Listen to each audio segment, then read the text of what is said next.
Bum, bum, bum, bum, bum. I feel free. Bum, bum, bum, bum. I feel free. Hey, this is Josh Alan Friedman, otherwise known as Josh Allen, and I am here with Mr. Media, Bob Edelman.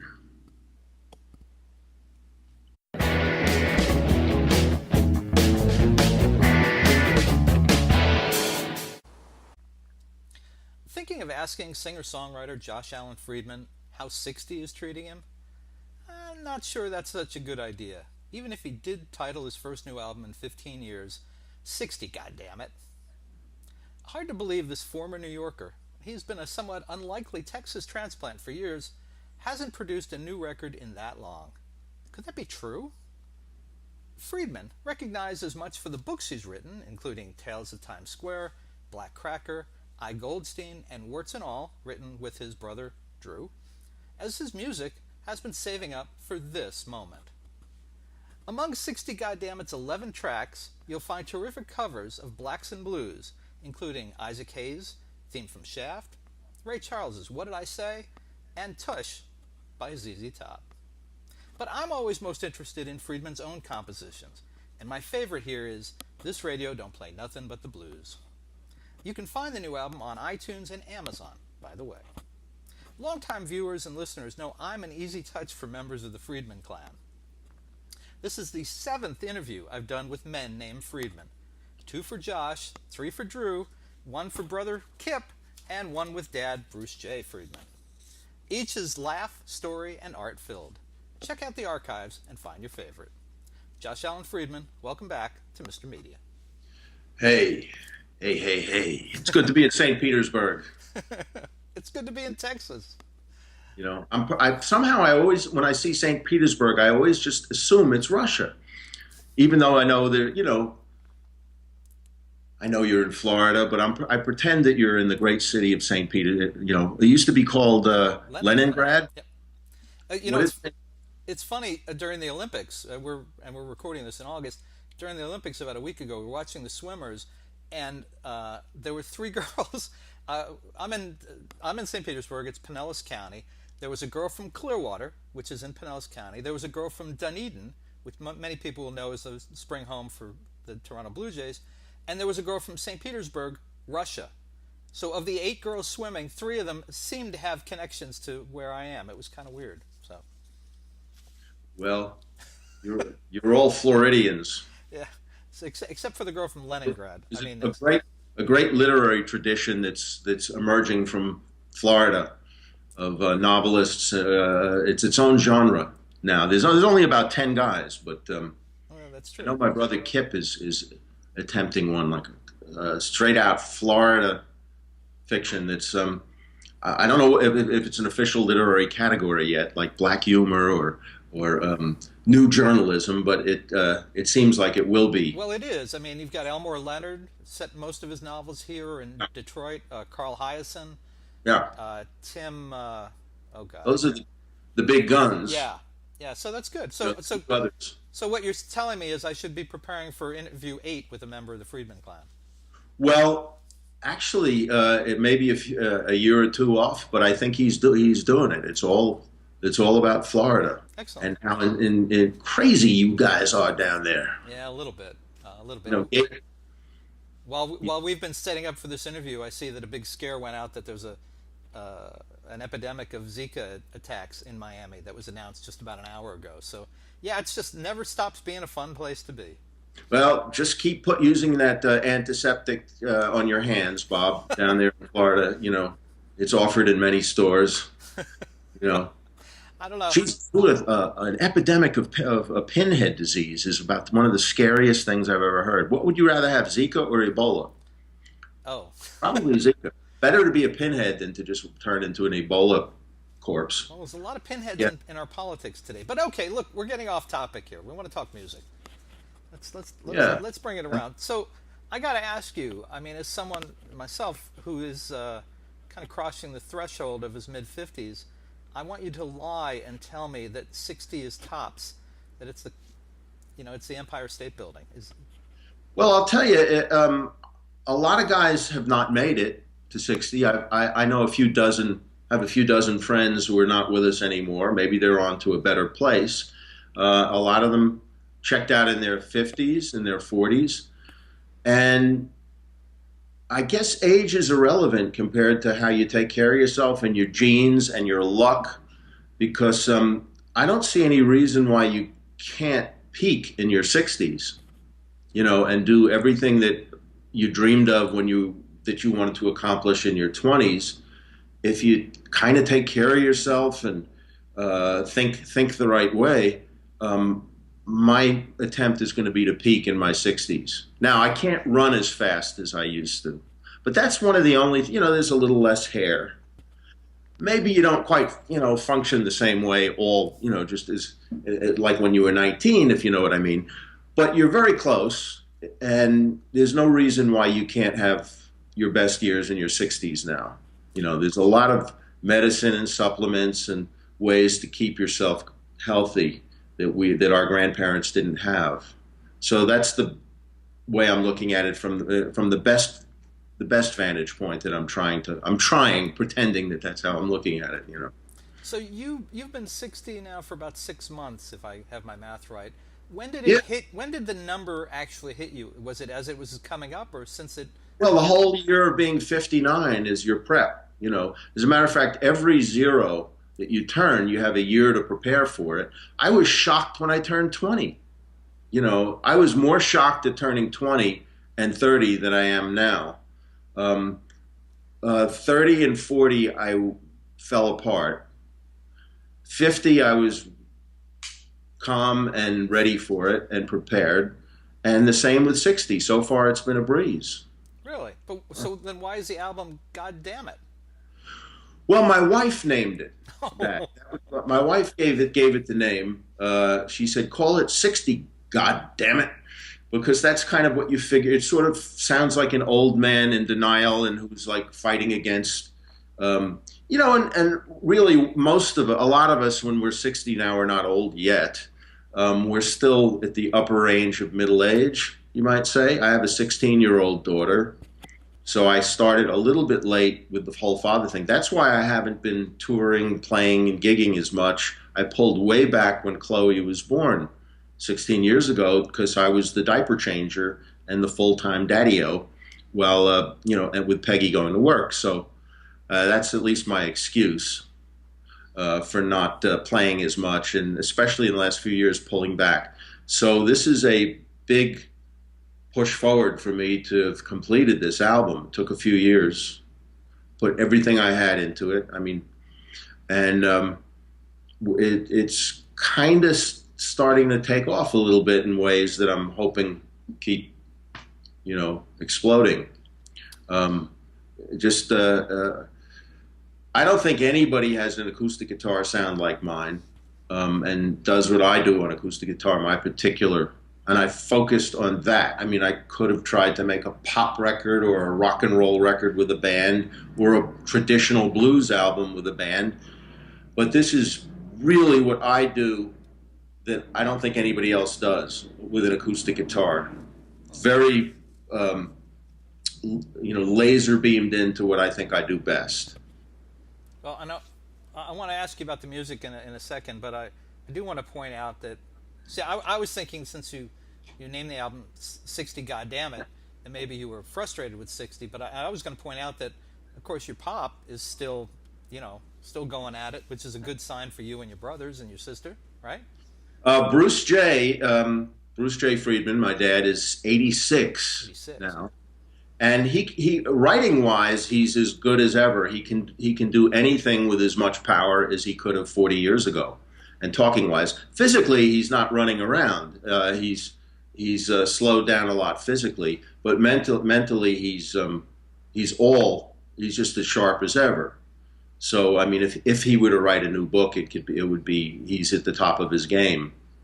He writes shorter pieces. He's written short stories. I think Tablet and a few other places have been publishing a handful of short stories that he recently wrote.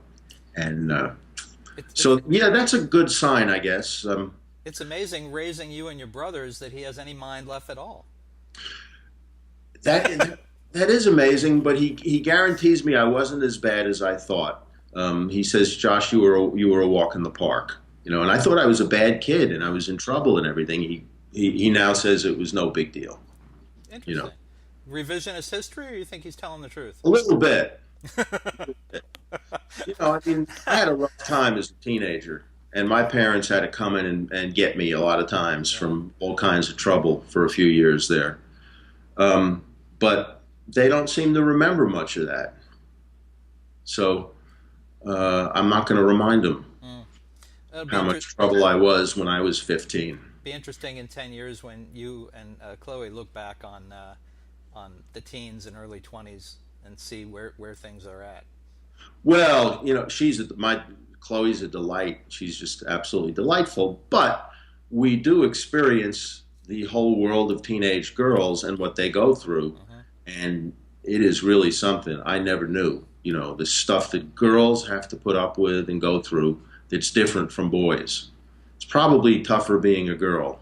I don't know. It's tough being anybody, You think it whoever was, you are. Josh, It's tough. do you think it was easier for you having a teenage girl in that you waited rather than dealing with a teenage girl Oh, yeah. like in your 40s? Yeah, if we were in our 20s when we had Chloe, I can't imagine what that would have been like. I mean, I was one of the editors of Screw magazine and covering Times Square every night for 10 years. Probably couldn't have been a parent. Wouldn't have been the same as being in your 40s when you start out. And now I feel like Ward Cleaver, and Patty Duke's father or Gidget's father. I wear the same white boxer short underwear, the same sock suspenders, and I relate to those men now. Never saw that coming, did you? No, I really didn't. It's second act, third act, maybe even a fourth act to have that. Of course, a lot of my friends are grandparents. I mean, Jesus, Ringo Starr is now a great grandfather as of this week, and Mick Jagger is a great grandfather. Yeah, that's crazy. And look at them. And he'll probably have another kid before he's done. Oh, he's in the process right now. I think he's got a 29-year-old girlfriend who he'll have another kid. But he's a great think of Mick Jagger being a grandfather, and he still dates girls in their 20s. A great grandfather. Women will hate it, but I say power to him. I'm sure he's great at it too. But those are inspirations for guys like me who are like to look up to what the Stones are doing in their 70s, Yeah. and McCartney and Dylan out on the road all the time. I mean, into their 70s. Of course, they have singular, unique careers in history. There's nobody comes close.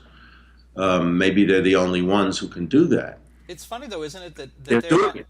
well, yeah, and they're winding up having careers as long as Sinatra, whereas 25 years ago, no one would have predicted these guys would still be on the road, It still was performing. unthinkable. Yeah, They thought when I'm 64, they were going to be old, old bent over people, at the Isle of Wight. And of course, when they were 64, they were still, running around, Ron Wood or something at 64 was surrounded by models and acting, drinking people under the table.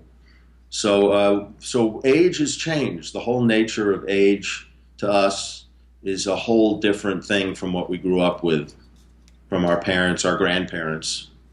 Whole different ballgame. so much for hope I die before I get old. Well, I'm kind of glad I didn't die before I get old. There's only, I mean, at my age, what is there? If you live out your life without any surprises or anything, you expect another 20, 25 years, 30 years. That's enough time to get some more things done. And no, a lot of my friends did die before they got old. So whatever it's worth here on Earth, I think it's worth living out a full lifetime. Here in America, we have it better than a lot of the rest of the world. Stick it out, man. The clock is ticking. You don't have to be here forever. Why not get old? Yeah, I'll take 20 years. I don't think 40. I think 40 would be too much the way I'm going, but 20 would be nice. I'd like to be here another 20. Yeah, and we don't know what kind of benefits are coming to us in 10 or 20 years. We might be able to have ways of feeling better and taking better care of ourselves so that we will be. I mean, if you can climb a mountain when you're in your 70s and run a marathon in your 80s, which some people do, that's a pretty high quality of life. if we're refined if we end up having to be bedridden and invalid and in pain, no.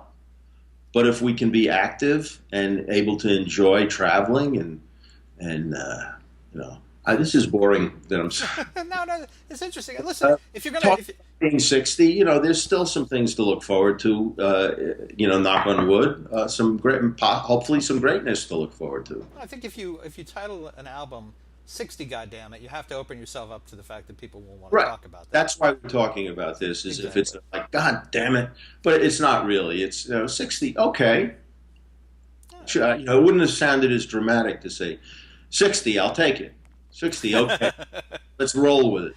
Well, all right. So let's talk about what makes you feel young, which is this record, and certainly the song you're going to play in a second. Uh, the first song you're going to do is "This Radio Don't Play Nothing But the Blues." So why don't you tell us a little about how that song came about? I think you told me You it had something to do with your daughter. having a teenage girl and all of her friends piled into the back of the car, I will confess one thing that alludes to age, which is that I am appalled by today's music. As a matter of fact, I'll admit it because it's not. It's just the truth. Most rap, hip hop, and Taylor Swift or Justin Bieber down the list, it makes me physically ill. It seems to go against everything that I learned and was taught and believed in about music in the 20th century, which is long over the 20th century. So you may say I'm stuck in the 20th century in that regard, but so be it. My grandparents may have been confused and disgusted by Chuck Berry. And I think, am I the same as my grandparents? Well, I decided I'm not. I know a lot more about music than my grandparents, and I care about it in a whole different way. And, I should keep my mouth shut about such things, but I couldn't take what I hear in the radio with the girls in the back seat, and whether it was a Taylor Swift or a Justin Bieber or any number of rap groups that even me as a former editor of Screw magazine, like says, oh my God, and turns off the radio at some of the things I hear, booty songs that I hear, aimed at teenage girls in the car, so I've become an old man in that sense. So I finally laid down the law. I said, girls, this radio don't play nothing but the blues from now on. Off onto KNON, our local blues station, or Blue CD, and of course they hold their ears.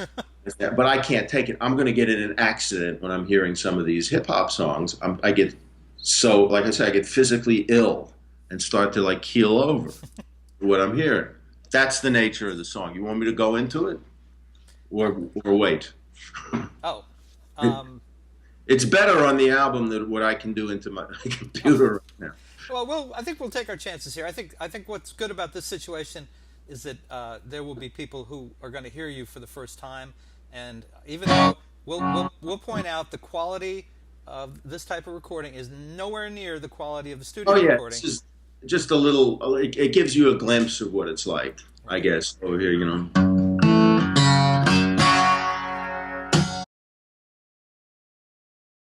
Folks, here is Josh Allen Friedman on guitar singing "This Radio Don't Play Nothing But the Blues."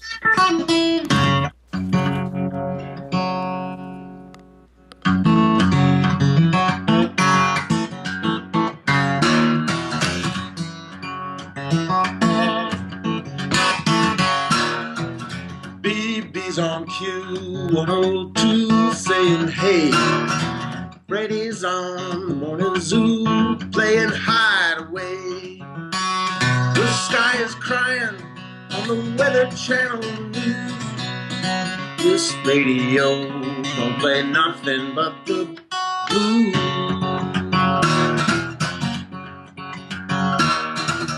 Got all my girls in my Honda, hey, hey. Turning every station in frustration, you might say. Oh, Daddy, please make that black cat moaning stop. I said, you can turn the dial a mile, it won't play no pop. Listen up, you girls, now I'm laying down the news. This radio don't play nothing but the blues.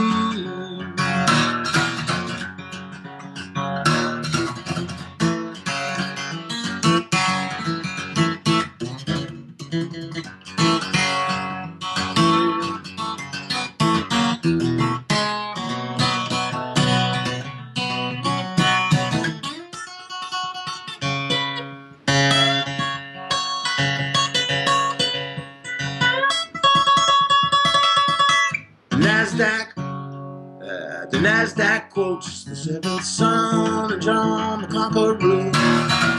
Elmo James is on the range, hurts me too. But he's on the ticket, you know he's a sporting man. So don't touch that dial, my little child, it's coming out your shoes. Listen up, you girls, now I'm laying down the news. This radio don't play nothing but the blues. This radio don't play nothing but the blues. This radio plays a lot of blacks and Jews.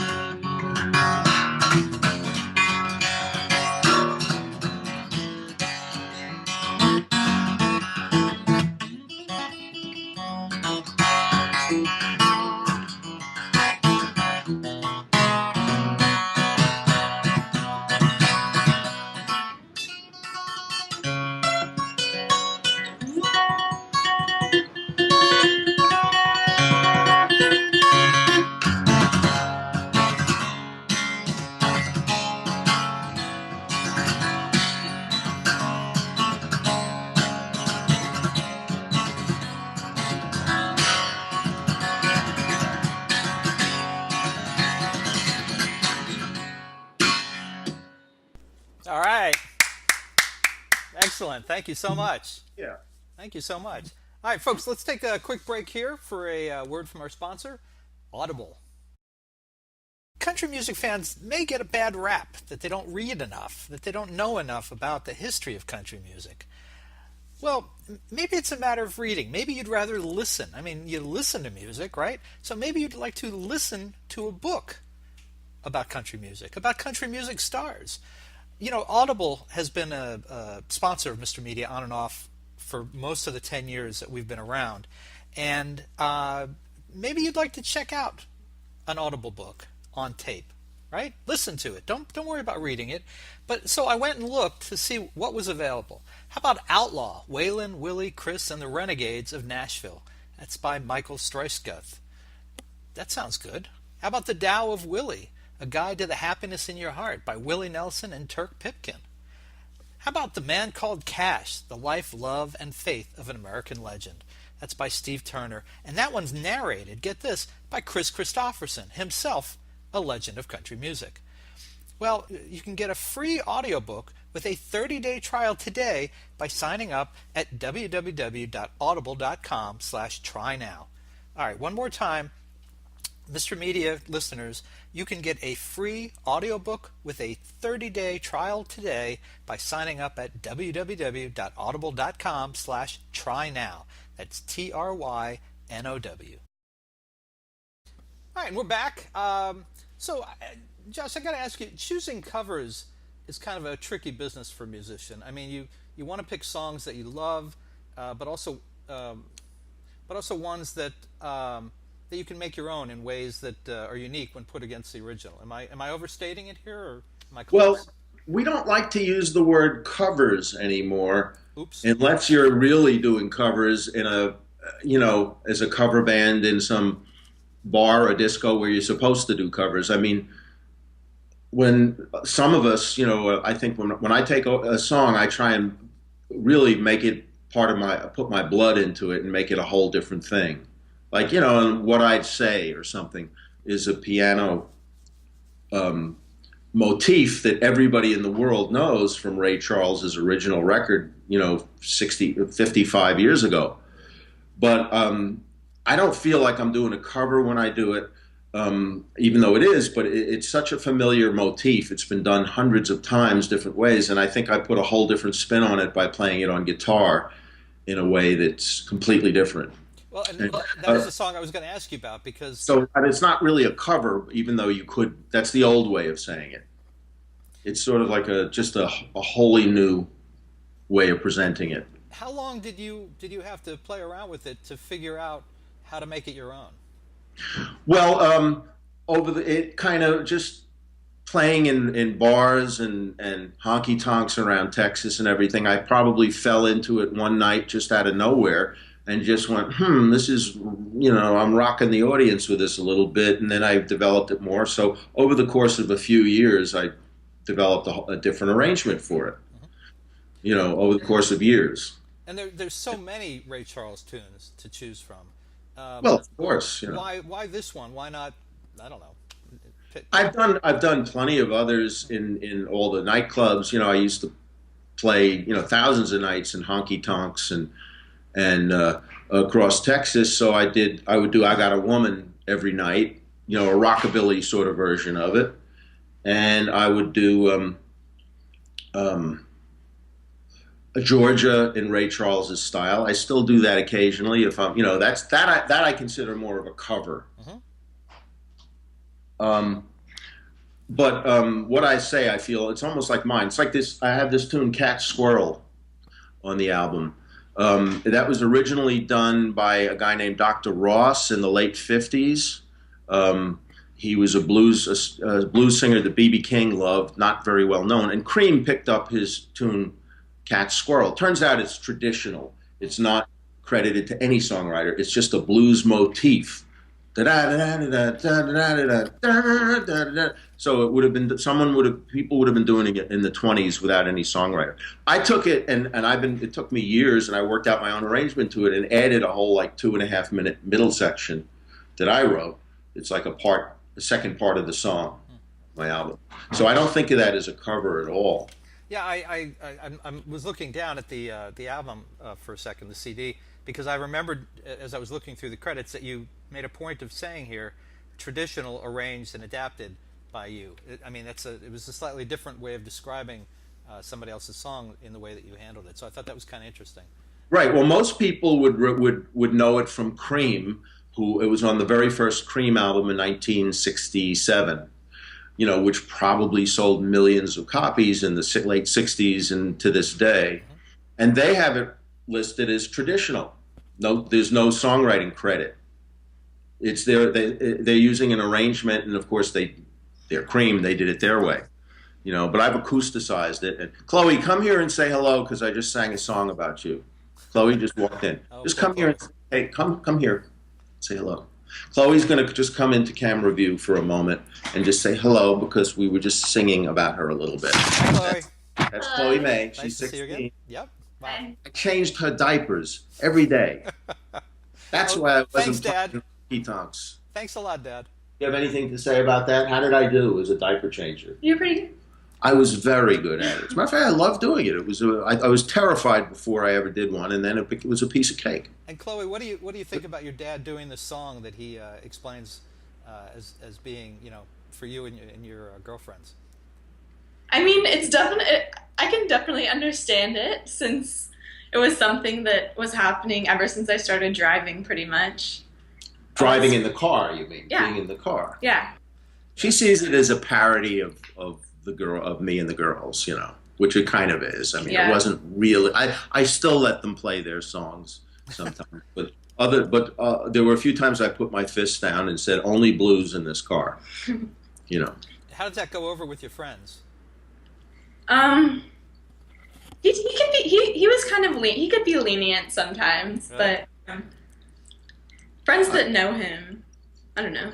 They put Am I the only parent who draws the line and shuts the radio off over booty songs that come on? You should hear these. I'm from, I was the editor of Screw Magazine, and I'm still shocked by what I'm hearing. This is the first time Chloe is hearing this, I'm sure. You're fighting for sexual freedom 35, 40 years ago. Look at what it's resulted in. My God. Anyway, thank you for. Thank you, Chloe. It's nice to see you. Let you off the hook here. Curtsy. So now that you brought it up, I got to ask, how's that whole fight for sexual freedom going now that you have a 16-year-old daughter? It went far. Pull it back, and we have regrets about what we all accomplished. At time it needed to be done. You Right. know, in early 70s and stuff, it needed to be opened up, and you know the repression was terrible. But now it's gone too far. Now, yeah, once you have that 16-year-old daughter, you know it's gone too far. Yeah, God damn it! you just turn into everybody else.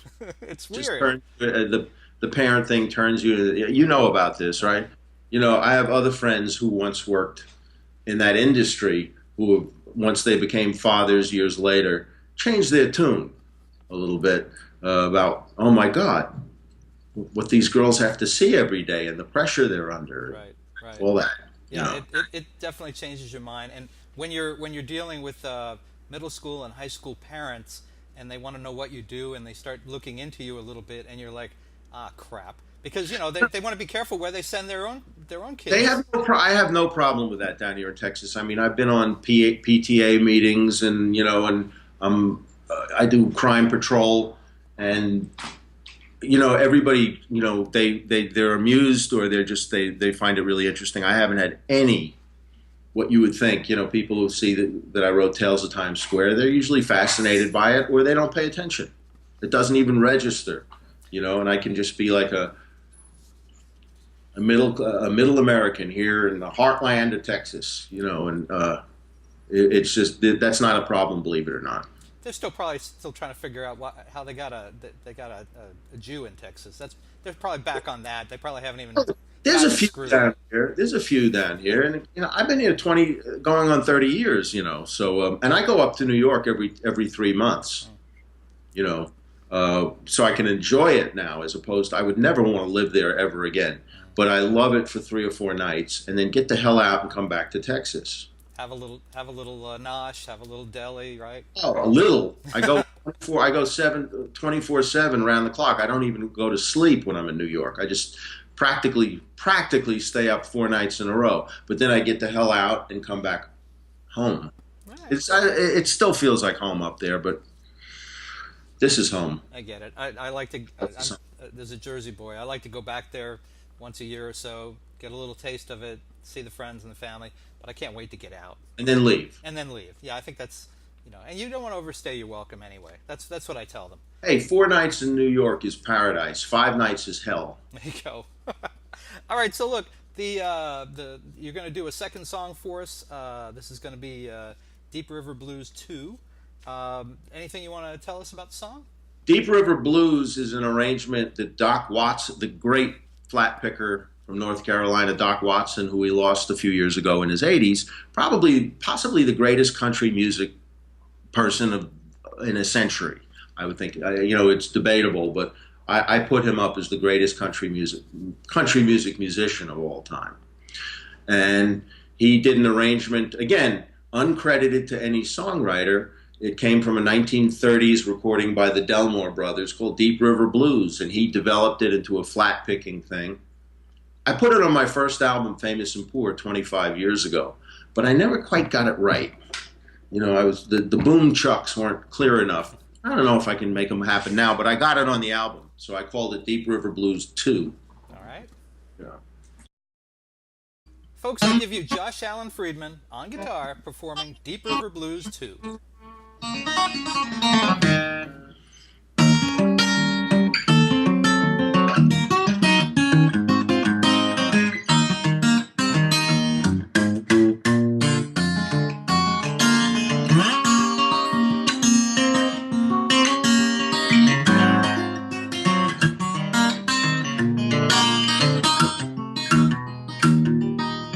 Let it rain, let it pour, let it rain a whole lot more, 'cause I got them deep river blues.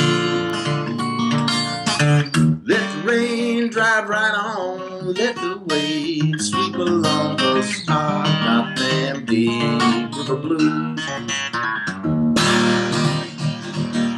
My old gals, good old pals, you look just like a waterfowl when I get them deep river blues. Ain't no one to cry for me, and the fish all go out on a spree when I get them deep river blues.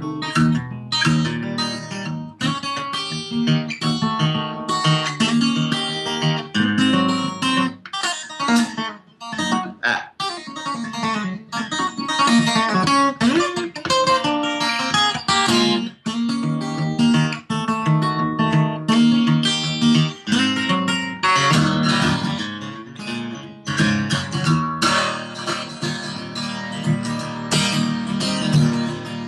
Give me back my old boat. I'm gonna sail if she'll float, 'cause I got them deep river blues. Now I'm gonna say goodbye, and if I sink, just let me die, 'cause I got them deep river blues.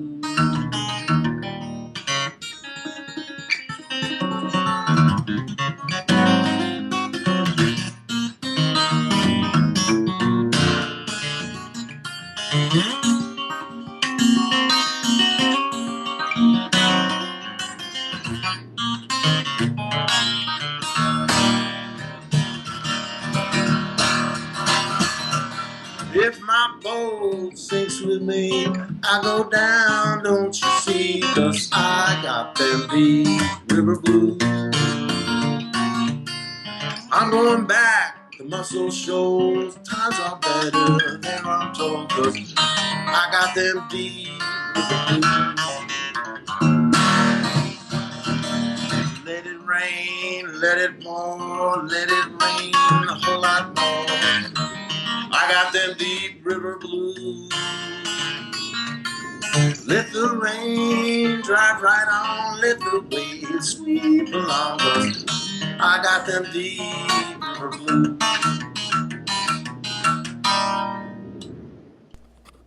All right.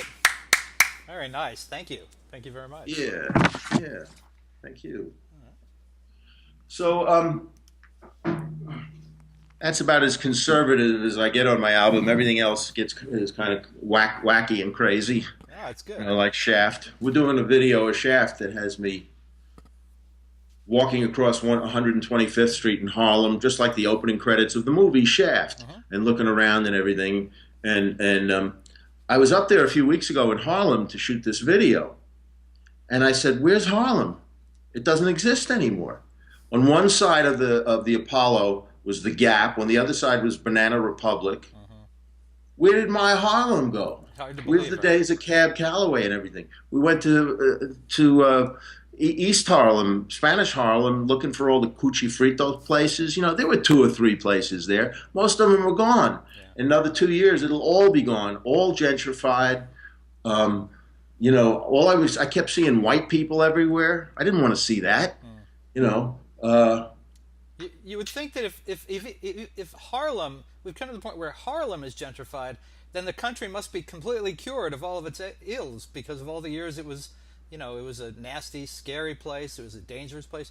But yeah, it's not the case. Obviously, you know, it just moves. Well, if you go deeper and deeper into it, eventually you're going to still find what we used to call slums, I guess. But I didn't see any for 40 blocks.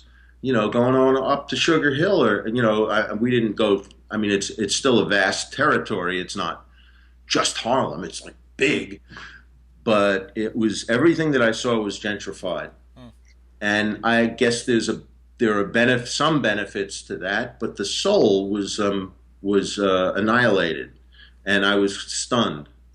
So we found a few locations that looked like the 1970s Shaft, you know. But not many. So hard to find. Who gets to say "shut your mouth" on your? That's me. Shut your mouth. Okay.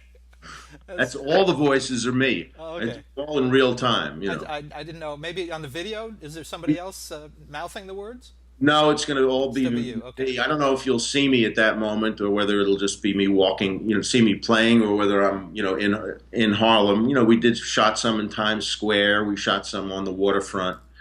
You know, sort of mimicking the opening scene, which kids today would never have seen, of the movie Shaft from 1971, when the Isaac Hayes soundtrack is playing, and he's just walking around, walking through traffic, looking around. Richard Roundtree. Yeah. Yeah. So it just plays off that, you know. So that'll be the first video for this album, 60 God damn it, you know, the Shaft video. and we'll probably do one or two others. Very cool. And So where, as we kind of wrap this up, where can people see you? I understand you've got some actual performing dates coming up. well, I'm treading very carefully and just waiting and pull. I pull back from live. I love to play live. I love it, but it's got to be right, and it's got to be. I really want to make it theater now, make it more theatrical, and do it in theaters. So, at this moment, I've just booked three new. I've got my album release concert party at the amazing Sons of Herman Hall in Dallas, Texas, which is going to be presented by KNON 89.3 Radio, our great blues radio station, and everything else. That's on a Saturday, October 8th, 2016. And I got a night with Kinky Friedman. Kinky and I play a lot. We're not related, but we're kind of sort of brothers anyway. A night with Kinky Friedman at Poor David's in Dallas. Poor David's, everybody knows here. It's been there for almost 40 years. The great Americana club. When is that? September 24th? And I'm doing a night with David Bromberg at the Kessler, which is like the real happening concert palace here in Dallas. On December 7th, I'm doing a night at the Kessler. David Bromberg, there's a name I haven't heard in 100 years. Well, I think he's from upstate New York or from the Woodstock area, Yeah. and he tours. He still plays all over. He's got an active, roots following. He's probably just in his early 70s.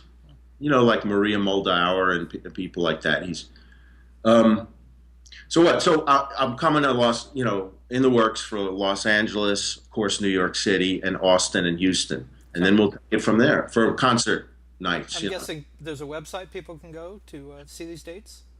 Man, we got so many websites. I posted on Facebook, Josh Alan Friedman, Facebook. Everything gets posted there. There's a Black Cracker Online website I have that my publisher runs for me. Okay. So between Facebook and blackcrackeronline.com, So these things get posted. should I just assume that Kinky is an honorary member of the Josh, Drew, Kip, and Bruce J? Well, he's a whole separate category. I don't think my family I don't think Drew and Kip know him. I've introduced him to my father once or twice, like 30 years ago in New York, because I even played with him in New York at the Lone Star a few times. So, and Kinky would come to my gigs. I was in a doo-wop band for years. I remember I introduced him to my father, but Drew and Kip have never met him, so he's not really part of our clan, but we have a Texas thing down here. Well, what I'm wondering is, should we extend an invitation through you for him to be on the show? And if you would like, of course. hell yeah, Kinky sure, Friedman, sure. I've read his books.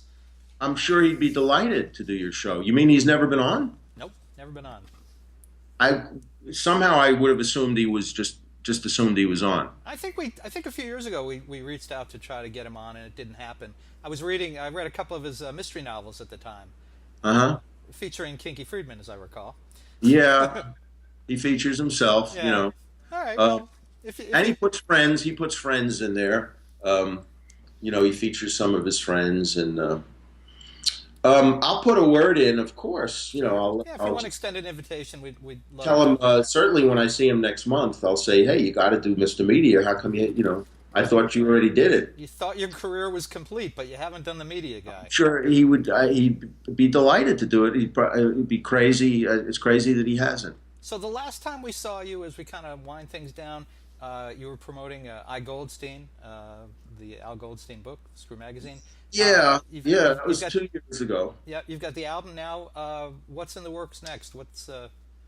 Well, I'll tell you, one thing I'm doing is my book Tales of Times Square, which came out in 1985, 86. It's been through many editions.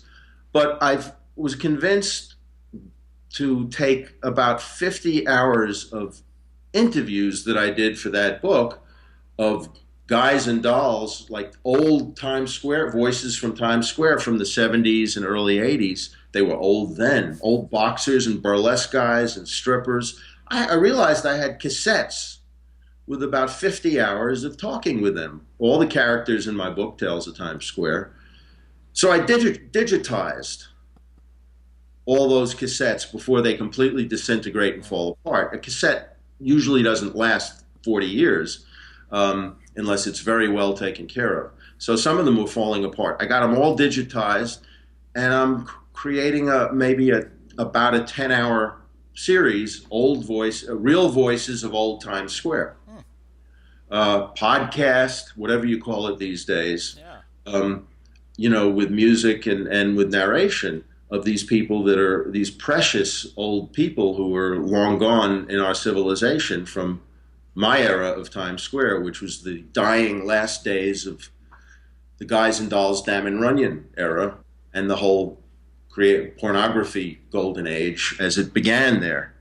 I realized I have a gold mine of this stuff, and there are people who want to hear these long lost voices. Where will it be presented? I'm not sure. Whether to go straight, whether it'll be on iTunes or presented through public radio or however. But I think you call them podcasts. When they would just be audio. Yeah. Oh, that sounds great. I can. That's one thing that I'm trying to finish right now. I know the value of that stuff. I went back in the 80s. I was interviewing a lot of musicians and rock stars at the time, and I'd be curious to know if this was your experience. As I've gone back to the audio tapes, the cassettes, the ones that have held up strangely are the ones that were recorded on the cheapest Radio Shack tapes, and the high-end Maxell and TDK and stuff like that.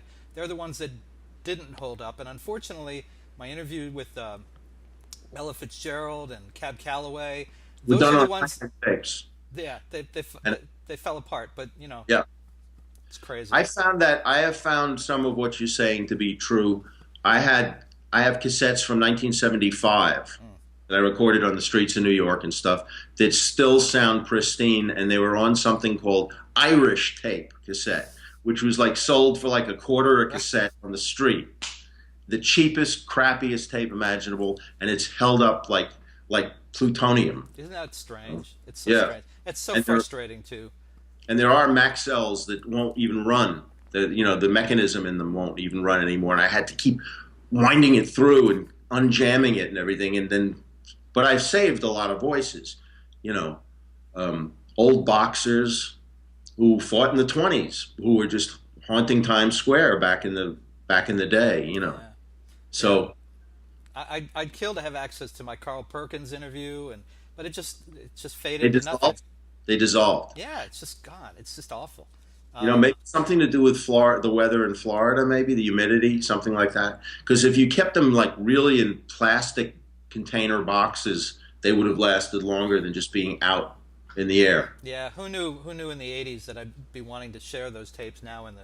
But you've got a huge archive, and I'm sure you were able to digitize a lot of stuff. A lot of it's been saved. A lot of it's up there. So yeah, we'll see. Well, listen, folks. You can find Josh Alan Friedman's latest album, 60. God damn it! I love saying that. 60. God damn it! That is how you pronounce the title exactly. It sounds like it. It just needs that. It needs a comma. It needs a little comma. It has one. Is there one? Not on the handwriting on the cover. I see it. Yeah, there it is. I see it now. Back, you can see the comma. Yeah. All right. On the front, the comma's off. Well, you can find it at great online music stores, or you can order it, and any of his previous albums and books right now at a great price at MrMedia.com. If you are on the site or one of our related sites, below the video or underneath the audio player, you'll see a cover of the 60 Goddammit, or you may see Black Cracker. Click on it, take you to Amazon. You can order it right now, great price, and kick a little something back to your pal, Mr. Media. So we mentioned about website. You were on Facebook, right? People can find you there. Josh Alan Friedman, Friedman, easy to find on Facebook. And there's also on Facebook is the group that you and your brothers have put together for your dad. Oh yeah, right? That's really something. We didn't know it would go. It's going into a year now. Uh-huh. We thought it would for a few months. We'd post a Bruce J. Friedman tribute site. It's not a memorial site. He's 86 years old, but he doesn't go on Facebook himself. He's he just doesn't. So we post, and other people, everyone's welcome to post if they have something pertaining to Bruce J. We've been amazed how much stuff there is over the last, I mean, 60 years of stuff, even more. Yeah, it's amazing. The memorabilia, the book covers. Book covers, magazine short stories, interviews, photos. They're just like thousands. And they're all finding their way into the Bruce J. Friedman Facebook page. Yeah, it's very cool. If people know his work, or if they don't know his work, they should find out about his work. They probably know his work without knowing that they know his work. Oh, everybody knows numerous things he's done, even if they don't know who wrote them. Yeah. No. All right. Well, listen, Josh, we've had you seems like all day today with the technical issues we worked out, but it was worth every bit of hell that we went through to get this working. And thank you, Jerickson at Skype for finally getting us over the hump. Josh, great to see you. My best as always to your family, and thank you so much for joining us on Mr. Media today. Hey, really great.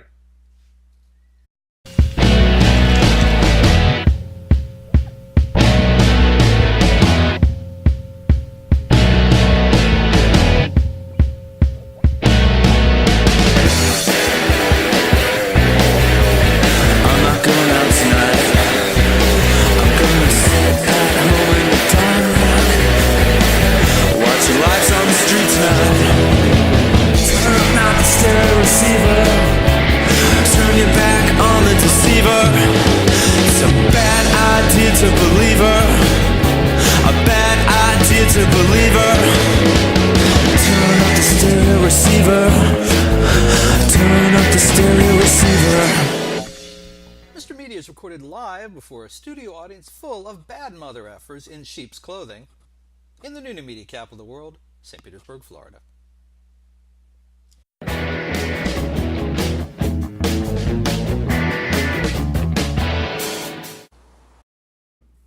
What do you think? You can see me. I can see right. you.